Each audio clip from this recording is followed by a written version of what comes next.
여러분, 성찬은 하나님이 우리에게 주신 징표입니다. 항상 사람은 어떤 기억의 매체가 있죠. 사진 한번 볼까요? 자, 저게 뭡니까? 백일홍이죠. 그 다음은 뭡니까? 노란 손수건. 그 다음은 뭡니까? 부러진 칼이죠. 세 가지 공통점이 있죠. 뭡니까? 백일홍은 신랑을 기다리는 한 여인의 기구한 죽음 때문에 거기서 100일마다 꽃이 핀다고 하죠. 노란 손수건은 여러분들 너무나 좋아하는 가수 태진아가 손수건을 흔들면 누가 오셔요? 저만 타락해가지고 유행가를 아는 거예요? 여러분은 모르는 거예요? 님이 오신다기에 약속을 노스텔지어 그러잖아요. 고향으로 돌아가는 한 사람이 창가와 나무에 걸렸던 이 손수건, 약속, 어떤 기억하는 매체. 부러진 칼은 주몽이 아들 유리가 자기 아버지를 만나러 갈 때 기둥 밑에 숨겨졌던 녹슨 부러진 칼, 이 칼을 가지고 만났다는 설화가 있죠. 여러분, 우리는 어떤 기억의 매체를 가지고 내가 누군지를 확인합니다. 내가 과거에 어땠고 앞으로 어떻게 살아야 되고 기억의 매체가 있어요. 성찬은 예수님이 우리에게 주신 기억의 매체예요. 그래서 예수님이 이 성찬을 주시면서 누가복음 22장 19절을 보면 빨간색 시작, 나를 기념하라 하셔요. 기념은 그 헬라어 뜻 자체가 뭐냐면 생각나게 하는 것, 이런 뜻이에요. 기억하게 하는 것, 영어로 리마인드. 성찬을 통해 기억나게, 내가 누군지. 참 중요한 거죠. 우리가 살다가 내가 누군지를 까먹어버리는 경우가 많이 있어요. 자기가 누군지. 그래서 엉뚱한 길을 가기도 하고, 자기가 살 길이 아니라 죽을 길로 가기도 하고, 내가 누군지. 여러분, 예수님은 성찬을 우리에게 기억의 매체로 우리가 누군지를 알려주셨어요. 참 신기한 일인데, 음식이죠, 음식. 예수님이 우연은 아닙니다. 죽기 직전에도 마지막 음식으로 만찬을 나누셨고, 오늘 본문도 부활 직후에 제자들을 만나서 가장 먼저 행하신 일이 뭐예요? 생선과 떡을 먹으신 거예요. 음식으로. 이건 우연이 아니에요. 음식이 대단한 의미를 갖고 있어요. 여러분, 음식은 내가 누군지를 알려주는 가장 보편적이고 본능적인 수단이에요. 우리는 단순히 음식을 먹는 거지만 음식을 먹을 때 내가 누군지가 드러나게 되어 있죠. 여러분, 저희는 물을 마십니다. 물을 왜 마십니까?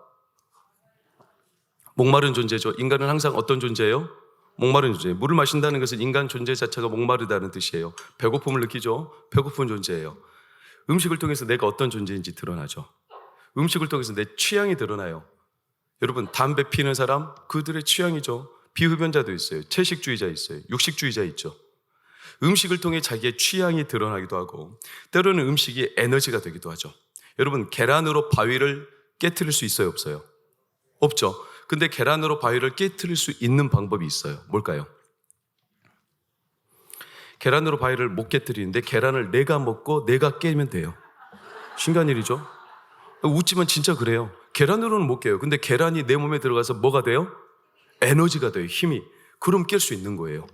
참 신기하지 않습니까? 음식이 내 안에 어떤 존재로 드러나는지가 참, 여러분, 때로는 돈이 되기도 하고 권력이 되기도 해요. 음식이. 물가, 곡물 가격을 조정하는 기구가 미국에 있죠. 이 기구에서, 이 조직에서 곡물 가격을 천정부지로 뛰어 올라 버리면 굶어 죽는 사람들이 한둘이 아니고 세상이 파동이 일어나요. 음식이 권력이 되기도 하고 돈이 되기도 하고 세상을 흔드는 아주 큰 파워가 되기도 해요. 그렇지 않습니까? 음식은 사람의 건강을 나타내기도 하죠. 내가 음식을 먹었는데 몸에 이상 징후가 나타났다. 내 몸이 뭔가 이상하다는 거예요. 음식을 통해 내 몸의 건강의 지표가 나타나고 알려지죠. 어떻습니까? 어떤 사람은 음식을 남기지 못해. 왜냐? 그 어린 시절에 사연이 있죠. 아픈 추억, 너무나 가난하게 살았어. 그래서 음식을 남기는 게 너무 아까운 거예요. 음식을 남기는 것을 벌로, 죄로 생각하고, 제가 한간에 알았던 사람은 닭도 뼈까지 다 씹어 먹어버려요. 왜? 어린 시절 너무 가난해서 닭을 남기는 게 죄악이었어요. 그렇게 부모님이 가르쳤고 부모님이 직접 뼈까지 다 씹어 먹었어. 그래서 이분도 큰 뒤에 치킨을 시켜 먹으면 뼈까지 다 씹어 먹어버려요. 왜? 아까운 거예요. 음식이 아니라 사실 그분의 사연인 거예요. 사연. 그 치킨을 먹을 때 그분이 어떤 사람인지가 드러나죠. 음식은 내 많은 것들을 드러내요. 내가 누군지를 알려줘요. 그리고 상대방이 누군지를 알게 돼요. 그래서 고대로부터 사람들이 협약을 맺고 약속을 맺을 때 항상 어떤 행위를 같이 동행 더불어 했냐면 음식을 같이 나눠 먹었어요. 내가 너를 알고 너가 나를 알고 서로 믿음 관계 안에 음식을 나눠 먹고 그러면서 음식을 통해 서로를 확인하는 거죠. 이게 고대로부터 내려온 전통이고 성경도 약속이라는 뜻이 베리트, 이 베리트라는 단어 자체가 어디서 왔다라고 어원학적인 기원이 있냐면 바라라는 히브리어 먹다라는 단어에서 베리트가 왔다 이렇게 설명하는 어원학적인 기원도 있어요. 여러분 선교지만 가도 잘 알 수 있어요. 선교사님들이 선교지에 갔을 때 제일 먼저 적응해야 될 게 뭘까요? 음식이에요. 음식 못 먹으면 절대로 받아주지 않습니다. 제가 아는 한 선교사님은 원시 부족의 선교사님인데 옷을 다 벗고 사는 그들이 먹는 음식이 어떻겠어요? 수준이 땅바닥에 떨어진 거 이런 거 막 긁어다가 손으로 주면 얼마나 불결해요. 이거를 1년 동안 못 먹었다는 거예요. 그러니까 그 부족에 못 들어가요. 그런데 이분이 진짜 참고 역겨움을 이겨내서 결국에는 이 음식을 똑같이 집어먹었어. 그랬더니 그 부족이 용납해 주더라는 거예요. 너하고 나는 같은 통속이다. 이해가 되십니까? 저도 태국의 단기 선교를 한 5년 정도 다녀와 봤는데 태국에 갔더니 이상한 문화가 있더라고요. 벌레를 먹어요. 사진을 그때 찍은 거예요. 한번 봐보세요. 이 벌레거든요. 벌레. 손가락 잘 안 보여서 다행입니다. 이게 살아있는 거예요. 꿈틀꿈틀대요. 이걸 먹어요. 저는 다른 건 뭐 똠양꿍이고 뭐 이렇게 이런 거 다 먹겠어요. 그런데 이건 도무지 못 먹겠어요. 근데 결혼한 뒤에 알아서 다행이죠. 제 아내는 쏙 먹어버리더라고요. 이걸 먹고 태국어도 잘해. 사우디카 군차라이카 막 이런 식으로 태국어 하니까 야 태국인인 줄 알고 막 적극적으로 환영하더라고요. 신기하죠? 음식을 하나 먹었다고 너하고 나하고 같은 통속이구나. 음식은 대단한 힘을 갖고 있어요. 여러분 성찬은 어떨까요? 성찬은 하나님이 우리와 겸상을 하신 거예요. 그렇습니까? 그것도 죽기 직전에 어떤 사람이 죽기 직전에 누군가와 같이 상을 대한다. 이건 어마어마한 소중한 관계라는 거 아니겠어요? 예수님이 상을 마련해 놓으시더니 떡과 포도주를 그들과 겸상하셨어요. 이 말은 주님과 우리가 한 통속이다 이렇게 인정해 주신 거예요. 여러분 얼마나 대단합니까? 이 성찬을 우리는 오늘 기억의 매체로 우리 교회는 안 나오는데 신기한 것은 국수 먹으러 오시는 분들이 있어요. 아시죠? 교회는 안 나와요. 근데 국수 드시러 오셔. 그분들은 성찬까지는 아니지만 그 정도로 가까운 사람들은 아니지만 국수로 하나 된 가족이나 다름없어요. 겸상하잖아요. 여러분 예수님 우리는 겸상하신 거예요. 그러면서 말씀하시네. 내가 너희를 위하여 흘리는 피 나의 몸이다. 이 말은 다시 말하면 너희가 누구인지 기억해라. 누구인지 기억해라. 우리가 누구인지를 알려주신 아주 소중한. 여러분 생각해 보세요. 우리 가운데 이 자리에 많은 사람들이 계십니다. 근데 일주일에 한 번씩 대통령과 겸상하는 사람이 있다고 생각해 보세요. 일주일에 한 번씩 그 사람은 어떤 사람이길래 도대체 대통령과 겸상하나. 그러면 그 사람이 예배 끝나고 나갈 때마다 저기 앞에요 지역 사람들 누군지도 모르는데 와서 기다리는 사람도 있을 겁니다. 왜요? 대통령하고 겸상한다는 건 그 사람이 뭔가 모르게 특별한 사람이라는 뜻이겠죠. 그 사람들이 함부로 하지 못해요. 아니 그 사람 만나고 싶어요. 그 사람하고 통성명이라도 했으면 좋겠습니다. 아니 어떻게 대통령하고 같이 겸상을 하는 거야? 도대체 누구길래 그 사람이 같이 겸상하는 것만으로도 그 사람이 누군지가 드러나죠. 여러분 우리는 오늘 예수님이 차려준 식탁에 겸상하는 자들입니다. 얼마나 대단합니까? 할렐루야. 아니 대통령과 겸상해도 세상 사람들이 줄을 서서 그를 알아보고 기다릴 텐데 도대체 누구길래. 여러분 우리는 예수님과 겸상한 거예요. 우리가 누군지 알려주신 거예요. 근데 사람들이 이걸 잊어버리고 산단 말이죠. 왜? 성찬을 1년에 딱 2번 하죠. 너무나 가끔 식사하죠. 그러니까 잊어버려. 세상에서 먹는 음식이 너무나 많아. 그러다 보니까 자기가 누군지를 잊어버립니다. 음식을 대하면 내가 누군지를 알게 된과 동시에 세상에서 내가 먹는 것들 때문에 내가 세상과 동화되는 거죠. 같이 음식을 먹다 보면. 여러분 우리가 세상에서 먹는 게 꼭 입으로 들어가는 음식만이 아니에요. 많은 걸 먹어요. 생각으로도 먹고 마음으로도 먹고 영혼으로도 먹어요. 여러분 회사에서 욕도 많이 먹죠? 그래요 안 그래요? 그럼 눈치 보죠? 그럼 사람이 언젠가 모르게 괜히 자기가 좀 찌그러지죠? 나 왜 이렇게 사나? 난 도대체 누군가? 여성분들은 아이를 낳고 나면 경력 단절되고 그래가지고 더 이상 회사 생활도 어렵고 자기가 도대체 왜 이렇게 살아야 되나? 그러면서 자기 존재에 대한 의심이 가기 시작하죠. 한때는 기업이 잘 될 때는 사람들이 줄을 서서 나를 만났는데 한 번, 두 번 크게 망하면서 회생이 안 됐어요. 그러다 보니까 내 처지가 너무나 초라해졌어. 자녀들에게 눈칫밥 먹는 신세가 됐어. 그럼 사람이 마음에 나도 모르게 내가 도대체 왜 사나? 난 누군가?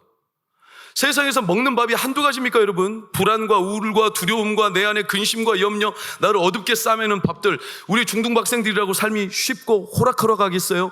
쟤네들이 하고 싶은 게 없고 쟤네들이 되고 싶은 게 없겠어요? 그런데 저 학생들이 세상에 나가면 자기들이 얻어듣고 얻어먹는 것들이 너무나 자기들의 현실과 맞지 않는 것들이 너무 많죠. 자기는 잘하고 싶고 자기는 뭔가 성공하고 싶은데 자기를 향한 세상의 평가나 자기가 들어야 되는, 얻어먹어야 되는 세상의 소리들이 저들에게는 하나같이 좋은 건 아니에요. 우리 학생들 그래도 힘내야 돼요. 왜 선생님이 대답하셔? 그 세상에서 먹는 게 내가 되는 거잖아요. 그런데 세상에서 먹는 게 하나같이 다 나를 어렵게 만드는, 마음을 어렵게 만드는, 마음을 먹죠. 어떤 마음을 먹어요? 죽고 싶다는 마음을 먹죠. 안 되겠다는 마음을 먹죠. 왜? 현실 앞에 내 마음이 무너지기 때문에. 생각도 부정적인 생각을 늘 먹죠. 분명히 내가 누구인지 성찬을 통해 예수님은 분명히 가르쳐 주셨어요. 내가 너희를 흘리는 피고 내가 너희를 위해서 주는 살이다. 너희가 누군지 기억해라. 이렇게 가르쳐 주셔도 세상에 나가면 막상 내가 먹는 것들이 너무 많아요. 세상적인 것들이. 내가 원치 않지만 내 마음에 들어오고 내 생각에 들어오는 것들이. 여러분, 그래서 예수님이 제자들에게 또 찾아오신 거죠. 우리 영혼이 쪼들었던 거죠. 제자들 가운데 베드로, 디두모, 나다나엘, 이 세 사람이 21장에 등장한 사람들이에요. 이들이 예수님이 다시 찾아가셨어요. 왜 그럴까요? 이들은요, 예수님을 잊어버렸어요. 예수님하고 불과 며칠 전에 성찬을 하고 내가 너를 위해서 피, 몸, 살과 떡, 그리고 이 잔을 너희에게 돌린다, 이렇게 하는데도 불구하고 이걸 잊어버렸습니다. 왜? 이들이 예수님을 떠났죠. 십자가 밑에서 떠났죠. 예수님을 배반했죠. 실패했습니다. 그들은 예수님을 볼 면목이 없습니다. 죄가 많습니다. 믿음이 사라져버렸습니다. 세상에서 살다 보니까 더 이상 예수님하고 겸상하기가 자기가 너무나 부끄러운 존재가 되어버렸습니다. 그래서 이들이 예수님을 잊어버렸어요. 자기도 모르게 내가 누군지 잊어버렸어요. 그리고 자기들은 누구죠? 실패자죠. 패배자죠. 그리고 자기들은 쓰라린 상처 때문에 이제 예수님 앞에 다시 돌아올 수 없는 사람들 아니겠습니까? 근데 예수님이 그들에게 다시 찾아오셨어요. 죽기 전에도 성만찬으로 그들에게 너희가 누군지 알려주신 예수님은 부활하시고 난 뒤에 어김없이 그들을 찾아오셨어요. 그리고 뭐 하는지 보세요. 12절 뭐를 드세요? 조반을 또 먹어요. 성만찬은 아니에요. 그러나 예수님은 성만찬이나 조반을 먹는 거나 똑같은 의도예요. 너희가 누군지 기억해. 내가 너희와 겸상하는 이유가 뭔지를 기억해. 너희가 실패, 너희가 나를 버렸고 너희가 죄악 가운데 쌓였고 믿음이 희미해졌고 세상에서 이리저리 쓸리고 좌절되고 내 상황이 너무나 초라한 현실이라도 그러나 괜찮아, 기억해. 나는 너희를 버린 적이 없고 너희를 잊은 적이 없고 나는 오늘 또 너희에게 찾아와서 조반을 같이 먹고 싶다. 또 찾아옵니다. 또 찾아와요. 여러분, 예수님은 사실 1년에 2번 찾아오시는 게 아니라 매일마다 찾아오시는 분이십니다. 아침에 눈을 뜨면 여러분의 마음에 말씀으로 찾아오십니다. 말씀이 육신이 되어 우리 가운데 거하심에 우리가 그 영광을 봅니다. 성찬은 우리가 입으로 들어가지만 실제적인 성찬은 우리의 마음과 영혼에 하나님의 말씀으로 덧입히십니다. 왜 계속 찾아오실까요? 오늘은 3번째 찾아오신 거죠. 왜 찾아오시죠? 그리고 13절을 보세요. 뭐라고 하십니까? 마치 성찬의 떡을 떼듯이 떼주시죠. 먹어라.